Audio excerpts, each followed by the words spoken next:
México está construyendo en silencio algo que podría sacudir los cimientos del comercio global. Un corredor terrestre de 5.000 millones de dólares, diseñado para mover carga entre dos océanos más rápido de lo que los barcos pueden cruzar el agua. Algunos ya lo llaman la primera amenaza real que ha enfrentado el Canal de Panamá en más de un siglo. No es un respaldo, no es un sistema de apoyo, es un desafío. Durante más de 100 años, el mundo ha dependido de un solo paso estrecho para mantener el comercio en movimiento. Economías enteras dependen de él. Cadenas de suministro completas confían en él. Pero ese sistema fue construido para otra era, cuando los barcos eran más pequeños, el clima era predecible y casi no existían alternativas. Ese mundo ya no existe. Ahora México apuesta a que la velocidad, la tierra y el control importan más que la tradición. Y si esta apuesta funciona, las rutas del comercio global no solo cambiarán, serán reescritas. Porque cuando el mundo descubre una forma más rápida de avanzar, la historia demuestra que no duda en abandonar lo antiguo. Y eso plantea una pregunta peligrosa. ¿Sigue siendo intocable el Canal de Panamá?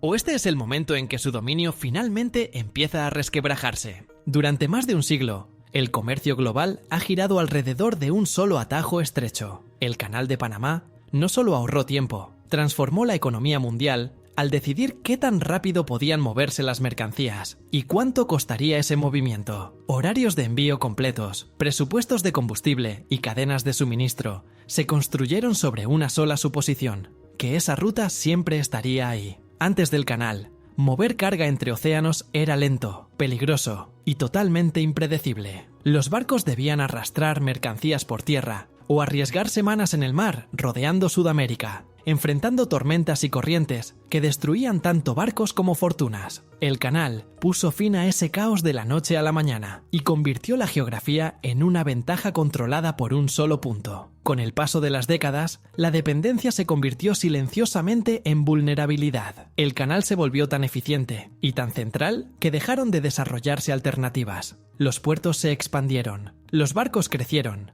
y el comercio global escaló alrededor de un sistema sin competidores reales. La conveniencia reemplazó a la redundancia. Eso funcionó durante mucho tiempo. Pero cuando todo el mundo depende de un solo cuello de botella, incluso una pequeña interrupción deja de ser pequeña muy rápido. Y ahí fue donde comenzó el verdadero problema. El comercio global no solo se expandió después de que el Canal de Panamá transformó el transporte marítimo, lo superó. Los barcos se volvieron gigantes, los volúmenes de carga explotaron y los plazos de entrega se ajustaron tanto que incluso retrasos menores provocaban consecuencias globales. Lo que antes era una maravilla de la ingeniería se convirtió lentamente en un sistema que operaba sin margen de error. En la era moderna, la presión era visible. Nuevos megabarcos llevaban al canal al límite, a veces pasando con apenas centímetros de espacio. Los horarios se volvieron frágiles. Un solo retraso se propagaba por puertos de todo el mundo. Y entonces, la naturaleza aplicó una presión real. En 2023, una sequía extrema vació los embalses que alimentan el sistema de esclusas del canal, obligando a reducir el tráfico y formando largas filas. Lo que impactó a la industria no fue solo el retraso, fue el daño financiero. Miles de millones en mercancías quedaron detenidas. Las navieras perdían dinero hora tras hora. El canal no estaba colapsando, pero ya no era confiable bajo presión. Y cuando la confianza se debilita en el comercio global, rara vez se recupera en silencio. Ese momento cambió la forma en que las empresas navieras pensaban el riesgo. La pregunta ya no era si el canal podía funcionar, sino si seguir dependiendo de una sola ruta todavía tenía sentido. Mucho antes de que el Canal de Panamá dominara el comercio mundial, México ocupó brevemente esa misma posición estratégica. A finales del siglo XIX, un corredor ferroviario a través del istmo de Tehuantepec permitía que la carga cruzara entre océanos más rápido de lo que los barcos podían rodear continentes. Por un corto periodo, México estuvo en el centro de la logística global. Esa ventaja desapareció casi de inmediato en 1914, cuando se inauguró el Canal de Panamá. Las rutas comerciales se redibujaron de la noche a la mañana. El tráfico ferroviario de México se desplomó. El mundo eligió el agua en lugar del acero, y el puente terrestre fue abandonado. Las vías se oxidaron, las estaciones se vaciaron, y lo que alguna vez simbolizó progreso se desvaneció en el silencio. Durante generaciones, el proyecto fue tratado como un experimento fallido, una prueba de que la tierra nunca podría competir con el mar. Pero la historia no borra las ideas, solo espera a que cambien las condiciones. Y cuando el canal comenzó a mostrar sus límites, más de un siglo después, ese corredor olvidado empezó a parecer menos un error y más una oportunidad que el mundo finalmente estaba listo para reconsiderar. En 2018, México decidió revivir una visión que gran parte del mundo había descartado como historia. Cuando el gobierno anunció planes para reconstruir el corredor interoceánico a través del istmo de Tehuantepec, la reacción fue de escepticismo silencioso. Los analistas lo calificaron de simbólico. Los críticos lo llamaron irrealista. Muchos asumieron que se estancaría antes de importar realmente. Pero esto no era nostalgia. El plan no consistía en recrear un viejo ferrocarril, sino en rediseñar todo el concepto para una cadena de suministro moderna. En lugar de una sola línea férrea, México propuso un sistema integrado de puertos, vías, carreteras y zonas industriales. El objetivo no era competir emocionalmente con el Canal de Panamá, era resolver problemas que el canal no podía. En el centro de la decisión estaba el control. Las rutas acuáticas dependen del clima, las esclusas y la congestión. Las rutas terrestres dependen de coordinación y velocidad. México apostó a que la previsibilidad se volvería más valiosa que la tradición, y mientras la mayor parte del mundo aún no prestaba atención, la construcción comenzó en silencio. Porque una vez que el acero toca el suelo, la ambición se convierte en algo mucho más difícil de ignorar. El nuevo corredor interoceánico no fue diseñado para impresionar, fue diseñado para moverse. Puertos de aguas profundas anclan cada extremo de la ruta, uno en el Golfo de México y el otro en el Pacífico. Los contenedores se descargan directamente en trenes de carga o camiones, evitando los retrasos que afectan a los cruces por agua.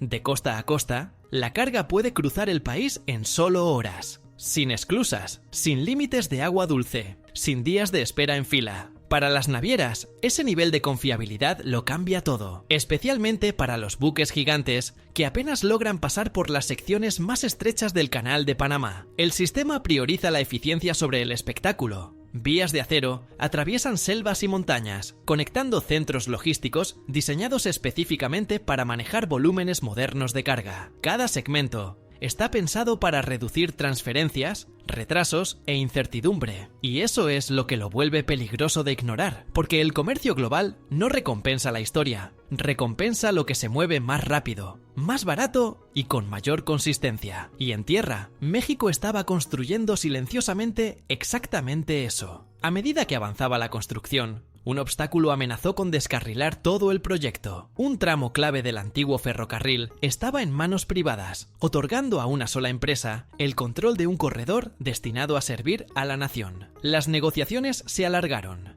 Los plazos se deslizaron. Tras bambalinas, los funcionarios temían que años de planificación colapsaran por un solo eslabón faltante. Entonces, México tomó una decisión que lo cambió todo. El gobierno autorizó al ejército a tomar control del ferrocarril. No fue sutil, no fue simbólico, fue decisivo. Los críticos acusaron de inmediato al Estado de extralimitarse. Los defensores argumentaron lo contrario, que ningún proyecto estratégico de esta magnitud podía quedar rehén de un bloqueo privado. El mensaje fue claro e inconfundible. México estaba tratando el corredor como infraestructura nacional, no como un experimento empresarial. En cuestión de semanas, el trabajo estancado se reanudó. Los equipos regresaron. El acero volvió a moverse. Los plazos se corrigieron. Lo que parecía frágil de repente se sintió imparable. Para los inversores globales y socios logísticos, ese momento fue más importante que cualquier comunicado oficial. Demostró que el país estaba dispuesto a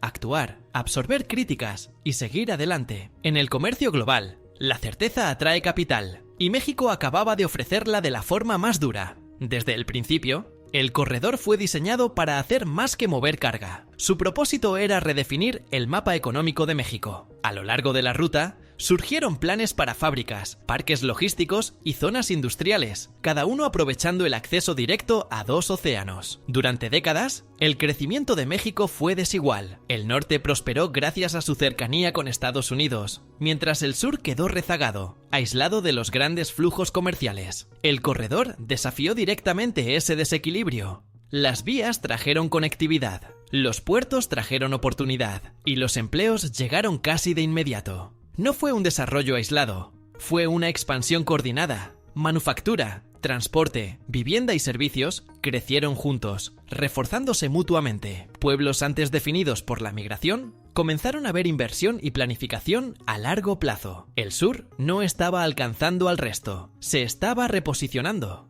La infraestructura tiene una forma única de cambiar cómo un país se ve a sí mismo. Al anclar el comercio global en regiones durante mucho tiempo ignoradas, el corredor no solo prometió crecimiento económico, redistribuyó relevancia, y una vez que ese cambio comienza, es casi imposible revertirlo. Entonces llegó un movimiento que casi nadie esperaba. A finales de 2023, México lanzó trenes de pasajeros a lo largo del mismo corredor construido para carga global. Vagones modernos y elegantes comenzaron a transportar personas desde el Golfo de México hasta el Pacífico en solo unas horas. Lo que fue concebido como infraestructura industrial se volvió de repente algo mucho más visible. La ruta atraviesa selvas, montañas y zonas agrícolas, ofreciendo una visión del país que rara vez había estado conectada de esta manera. Las nuevas estaciones se convirtieron en centros de actividad, llegaron los hoteles, aparecieron pequeños negocios. El turismo no solo se benefició, validó el corredor como parte permanente de la vida nacional. Esto importó más que la imagen. El servicio de pasajeros envió una señal de confianza.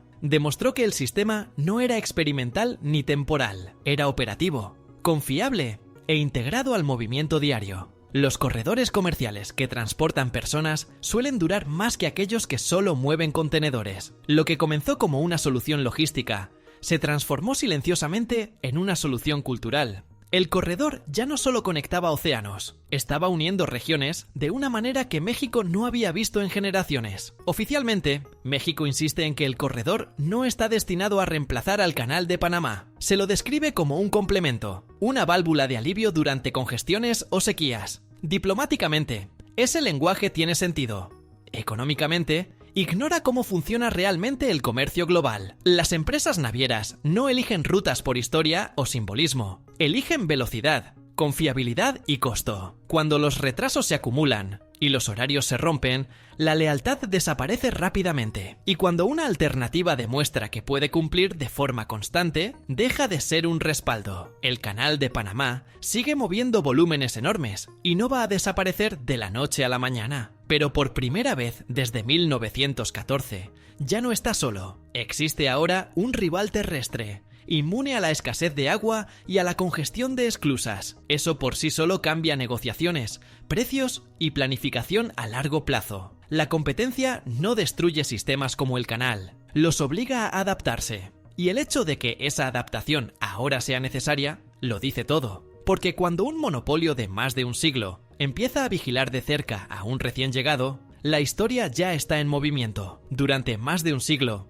el Canal de Panamá se mantuvo solo como el puente entre dos océanos. Definió cómo el mundo movía mercancías, cómo las naciones planificaban el comercio y cómo fluía el poder a través de las cadenas de suministro globales. No existía una alternativa seria, y por eso nadie pensó que hiciera falta una. Ahora, por primera vez desde 1914, esa certeza ha desaparecido. El corredor interoceánico de México no es solo acero y concreto. Es la prueba de que la geografía puede desafiarse, de que la dependencia puede romperse y de que los sistemas de larga data pueden reescribirse cuando la presión alcanza su punto máximo. Que este corredor supere al canal o simplemente redefina el equilibrio no es lo más importante. Lo que importa es que el monopolio terminó. El comercio global finalmente tiene una segunda opción. Y la historia demuestra que cuando aparece la elección, todo empieza a cambiar. Esta no es solo una historia de trenes o puertos, es la historia de un país que decidió no esperar su turno. Y si este proyecto tiene éxito, no solo alterará las rutas comerciales, redefinirá lo que las naciones en desarrollo creen que es posible.